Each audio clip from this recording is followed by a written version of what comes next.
अगं आय आमच्या शाळेतल्या मास्तरीन बाई द्या. अगं बाई ग बाई येते अहो कवा शाळेत नाव घालायला आलती बघा ह्याचं. नंतर नाही वा झालं कामामुळे जमतच नाही बघा यायला. करतोय ना अभ्यास नीट करतोय ना. मारून धुपटून त्याला शिकवते. हाय की मी शिकवायला. तुम्ही काय बी काळजी करू नका. बिंदास राहा. चल बाई येऊ का? मम्मी हे बघ माझी अंजली मिस. अरे पण मागच्या वेळेला वेगळा मिस होत्या ना.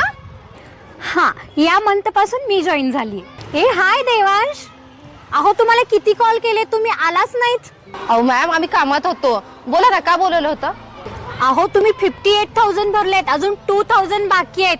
आणि काय हे तुमच्या मुलाचा होमवर्क कधीच कंप्लीट नसतो. त्याची बुक्स बघा तुम्ही नोटबुक सुद्धा इनकम्प्लीट असतात. असा हलगर्जीपणा नाही चालणार हो. अहो आम्ही दोघंही बिझी असतो आणि तरीही त्याचे प्रोजेक्ट्स वगैरे मी घेते कम्प्लीट करून. तेवढा नाही वेळ द्यायला भेटतो. अहो मग ट्युशन्स लावा. आता त्याला ट्युशन्स लावायचं म्हटलं की त्याची वेगळी फी येणार. एक तर आम्ही त्याच्याकडे लक्ष द्यायचं, त्याचे प्रोजेक्ट कम्प्लीट करून घ्यायचे, वरनं त्याला ट्युशन्स पण लावायचे, तुमच्या महागडी शाळेची ती फी पण भरायची.